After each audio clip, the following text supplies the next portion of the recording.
entendu, la date butoir reste la date que nous avons pu, en tout cas, négocier avec la CEDEAO. Et le chef de l'État tient fermement au respect de cette date. Maintenant, c'est à nous quand on regarde le temps restant, de fournir beaucoup d'efforts afin que tous les objectifs que nous nous sommes fixés soient atteints. Plus que le report lui-même, les échanges au cours de cette conférence de presse sont tournés autour des raisons qui ont prévalu à cela. On retiendra notamment la ferme volonté des autorités de la transition de respecter les recommandations des ANR, notamment dans leur dimension réorganisation du territoire, opérationnalisation de l'autorité indépendante de gestion des élections, mais aussi la nécessité d'une vulgarisation du projet de nouvelle constitution. Si les deux textes évoqués ici constituent des avancées majeures dans le cadre des réformes politiques en cours, le gouvernement souhaite une adhésion du plus grand nombre à ces réformes majeures. Le colonel Abdoulaye Maïga.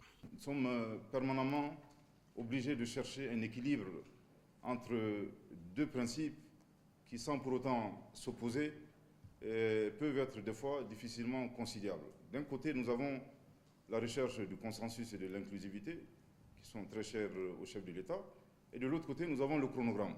Parlant de la réorganisation territoriale, un chantier en souffrance depuis plus d'une dizaine d'années, le colonel Maïga estime qu'il s'agissait là d'un préalable à la pleine opérationnalisation de l'EJ, sans oublier la nécessité de la mise à jour de la carte administrative du Mali. Il y a plusieurs mécanismes par lesquels un État peut se disloquer. Je pense que nous avons connu un premier traumatisme ici au Mali, avec l'occupation de 55% de notre territoire. Mais le blocage de la réorganisation administrative peut être également un autre facteur de dislocation d'un État. Que l'on soit du côté du gouvernement, que l'on soit du côté des institutions, des autres institutions de la transition, que l'on soit tout simplement un citoyen, disons, c'est lambda, il ne plairait à aucun Malien de dire qu'aujourd'hui que le Mali se singularise négativement en n'ayant pas une carte administrative à jour. Et les conséquences sont terribles, aussi bien sur le plan juridique que sur le plan politique. Quant à la carte d'identité biométrique qui servira également de carte d'électeur, outre la sécurisation des documents d'identité et de voyage, il s'agit pour le ministre d'État, ministre de l'administration territoriale et de la décentralisation, de faire des économies substantielles dans le cadre de la réduction du train de vie de l'État. Et le ministre de préciser que la mise à jour en cours des données biométriques ne saurait en aucun cas être un nouvel enrôlement. L'opération qui est en cours actuellement n'est pas de l'enrôlement, mais nous donnons la possibilité d'abord aux 8 millions d'électeurs. C'est un peu ça la stratégie de distribution de cette carte. Nous donnons la possibilité aux 8 millions d'électeurs qui souhaitent mettre à jour leurs données de le faire. Si un citoyen en âge de voter est convaincu que ces données sont à jour, il n'est pas obligé d'aller faire la mise à jour. Systématiquement, après le 31 mars, nous allons procéder à la production massive de la carte nationale d'identité biométrique pour les 8 millions d'électeurs et leur distribution. Voilà un peu la vraie information autour de ce document-là. Le colonel Abdoulaye Maïga rassure, la nouvelle date du référendum constitutionnel sera fixée de commun accord avec l'autorité indépendante de gestion des élections et l'ensemble des acteurs concernés par le processus électoral. Quant aux partenaires du Mali, ils sont témoins, affirme le ministre, des avancées effectuées par notre pays, mais aussi des difficultés rencontrées dans le cadre d'un mécanisme conjoint de suivi. Lui n'est pas reporté, bien au contraire, il se tient depuis quelques jours. Il s'agit du Salon de l'Habitat de Bamako. Ce salon qui a sa 7e édition est une tribune bien indiquée pour les professionnels de l'immobilier du Mali et ceux de la sous-région pour partager leurs expériences avec comme finalité répondre davantage aux besoins de logement de la population. Le Maroc est l'invité d'honneur de ce salon qui se tient autour du thème Ville durable, enjeux et perspectives. Les explications de Batraoré. Le Saaba, Salon de l'habitat de Bamako, réunit les professionnels du secteur de l'habitat du Mali et ceux de la sous-région pour un partage d'expériences. Ces acteurs sont convaincus que la ville est le moteur de tout développement socio-économique et environnemental. Souri Ibrahim Maïga, président de l'APIM. Offrir aux professionnels du secteur de l'immobilier un cadre de rencontres et d'échanges interprofessionnels en vue de créer une synergie des actions en faveur du secteur de l'habitat, faire découvrir au public les opportunités d'accès au logement à travers le programme immobilier. Le Maroc est l'invité d'honneur de cette 7e édition du Saaba. Cette rencontre a pour thème Ville durable, enjeux et perspectives. Occasion pour le royaume chérifien de saluer la coopération sud-sud pour le développement de l'habitat. Driss Isbayen, ambassadeur du Maroc au Mali. Ce partenariat devra être amplifié et renforcé entre le gouvernement du Royaume du Maroc et la République du Mali à l'occasion de la tenue de cette 7e édition du Salon de l'Habitat de Bamako Sahaba 23, qui devra constituer un lieu d'échange, de partage d'expériences et de bonnes pratiques. Abdoulaye Seydou Sow, ministre de l'Urbanisme, du Logement et de l'Hygiène publique du Sénégal. Les mutations mondiales profondes en cours et qui perdureront encore très certainement nous obligent, nos pays ayant les mêmes réalités, ayant la même histoire, à nous liguer comme un seul homme pour réussir cette noble mission qui est de donner plus de dignité à nos concitoyennes et nos concitoyens.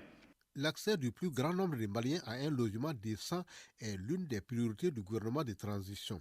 C'est pourquoi une attention particulière sera réservée aux conclusions de cette 7e édition du Salon de l'Habitat. Brema Kamena, ministre de l'Urbanisme, de l'Habitat, des Domaines, de l'Aménagement du territoire et de la population. Malgré la complexité de la crise qui affecte le Mali depuis une décennie, les acteurs de l'habitat ont toujours placé au cœur de leurs préoccupations l'accès du plus grand nombre de Maliens à un logement décent à moindre coût. Échange de trophées, des cadeaux et visites des stands ont été les autres temps forts de cette cérémonie d'ouverture. Sur la scène internationale au Sénégal, l'ancien Premier ministre Cheikh Hadjibou Soumaré a été placé sous contrôle judiciaire et inculpé hier pour diffusion de fausses nouvelles et diffamation, selon son avocat. Il avait été placé en garde à vue jeudi suite à une lettre rendue publique adressée au président Macky Sall, dans laquelle il l'interrogeait sur un éventuel don de 12 millions d'euros, soit environ 8 milliards de francs CFA à Marine Le Pen, la responsable du Rassemblement national qui s'était rendue au Sénégal en janvier. Les leaders et représentants des mouvements politico-militaires tchadiens étaient à Rome en Italie. Ils répondaient à l'invitation de la communauté catholique de San Igigio. Objectif, tenter de relancer le dialogue avec le pouvoir de transition dirigé par Mohamed Idriss Déby Itno. À l'issue de la rencontre, les mouvements ont annoncé avoir décidé de tendre la main au pouvoir pour des négociations de paix. Enfin, l'Arabie Saoudite et l'Iran ont convenu hier de reprendre les relations bilatérales avec la réouverture de leurs ambassades dans les deux pays dans les 2 mois à venir. Ils décident également d'activer un accord de coopération et de sécurité signé en 2001. Une déclaration tripartite a été signée pour l'occasion entre les deux pays et la Chine. La Chine, justement, qui a joué le rôle de médiateur dans cette réconciliation.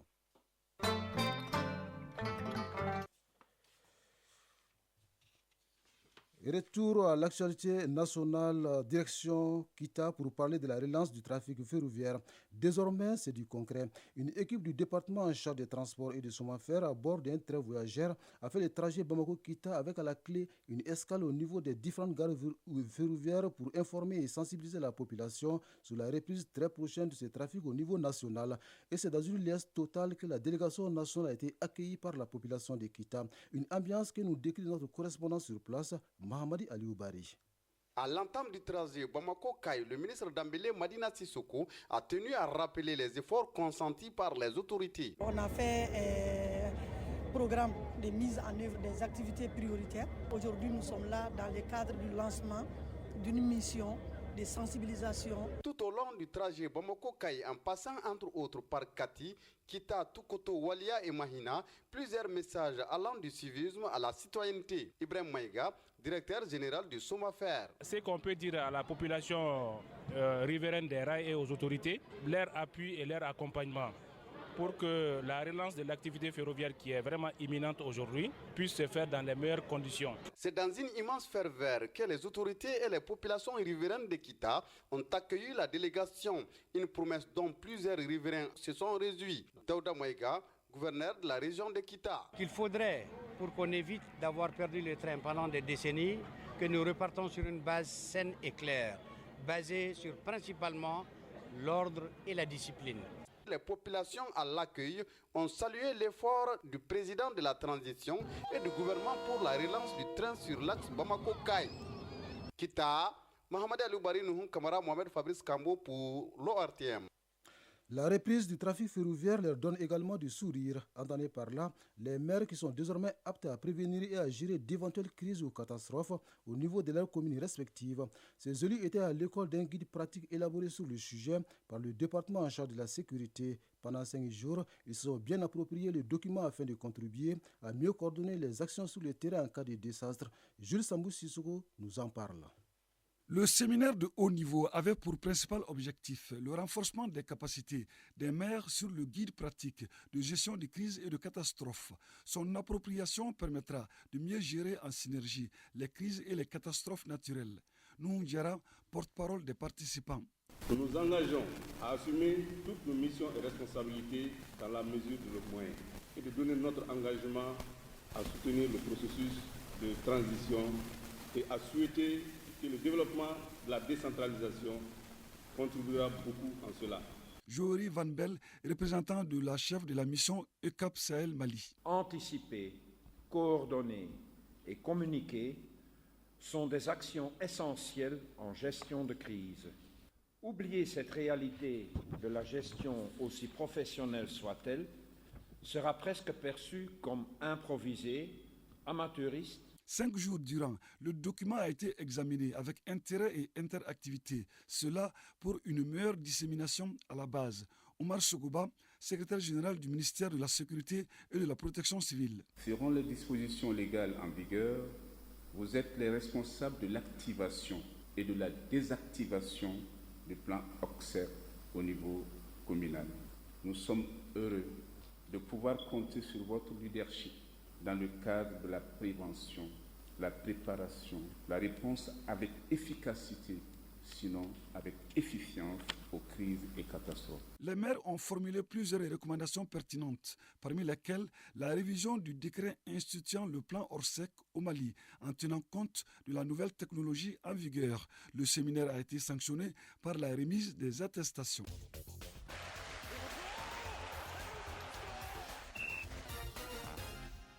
Ce générique annonce donc la page sport. Pour l'animer, nous recevons Famourou Djouté. Famourou, bonjour. Bonjour Bourama Traoré. Sur le plan national, basketball, 5 matchs sont au programme ce samedi au compte de la deuxième journée du championnat de première division. Oui, 5 matchs dont 2 à Kaï. Ça commence ici à Bamako dans la salle Salamatou Maïga du Palais des Sports.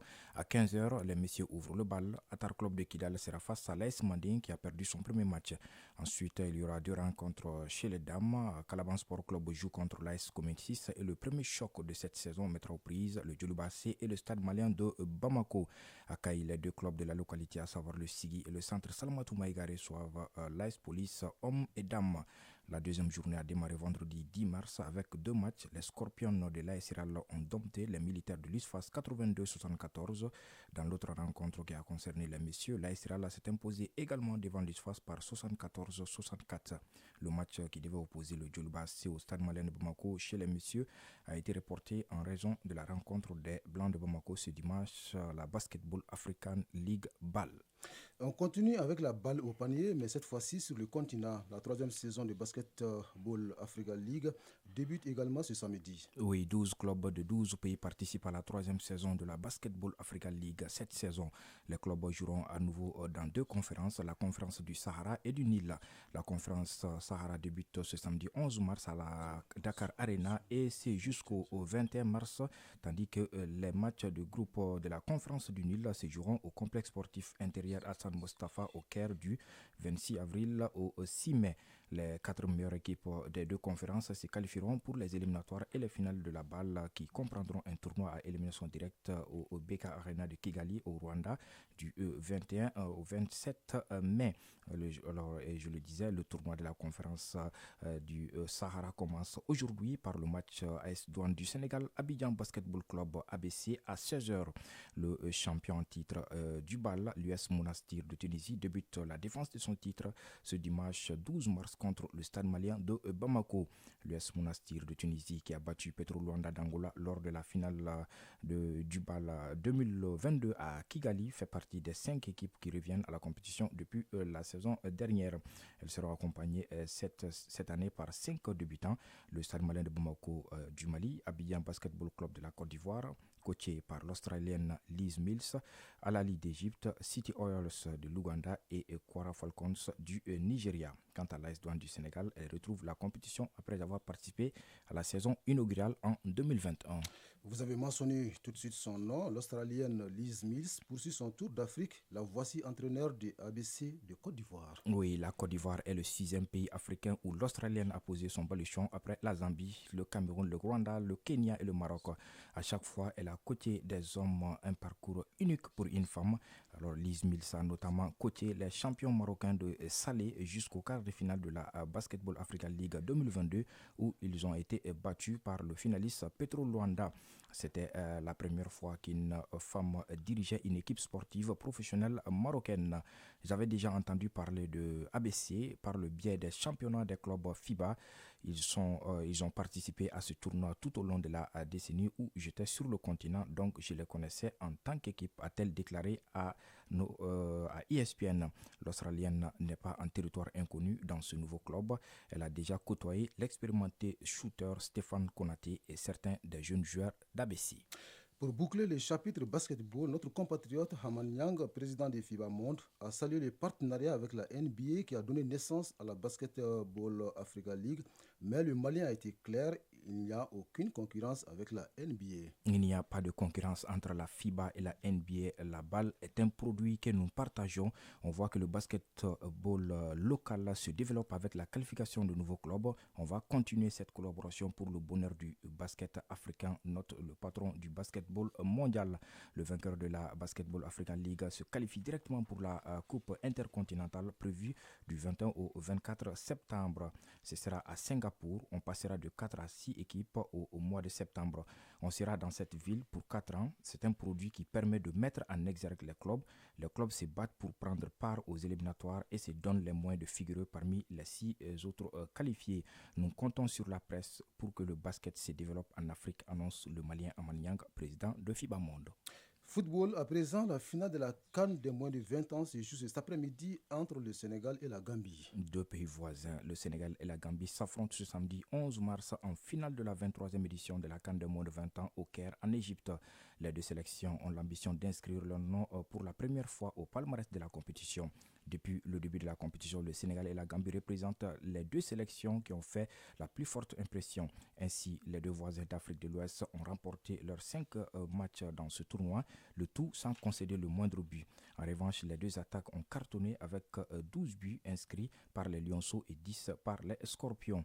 En demi-finale, la Gambie a tremblé jusqu'au bout pour écarter le Nigeria 1-0, tandis que les Sénégalais ont profité des erreurs adverses pour infliger une leçon à la Tunisie 3-0.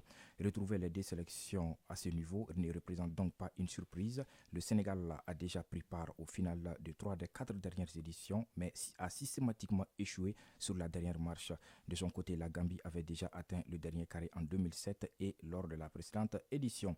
En conférence de presse d'avant-match, le sélectionneur gambien Abouli Bojang a prévenu son adversaire du jour, le Sénégal, en disant, je cite, la Gambie est un petit pays qui joue maintenant dans la cour des grands. Le Sénégal est une équipe extraordinaire, mais nous le sommes aussi. Ils raflent tout en ce moment. Il faut les empêcher aujourd'hui. Fin de citation.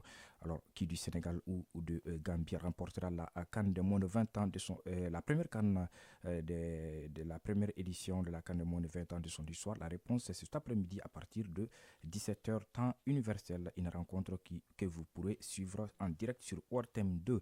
Le Nigeria, qui détient le record de victoire dans la compétition 7 titres, a décroché la médaille de bronze ce vendredi lors de la petite finale en battant la Tunisie par 4-0. Enfin, les dernières rencontres de la 4e journée de la Ligue des champions de la CAF se jouent aujourd'hui. L'AS Vita Club fera à nouveau face à la GS Kabylie ce mercredi 11 mars pour le compte de la 4e journée de la Ligue des champions de la CAF. Après 3 journées, les Dauphins noirs traînent toujours à la dernière place dans le groupe A avec 3 points, mais leur entraîneur Raoul Sungu promet un réel changement à partir de ce samedi face aux Algériens de la GS Kabylie.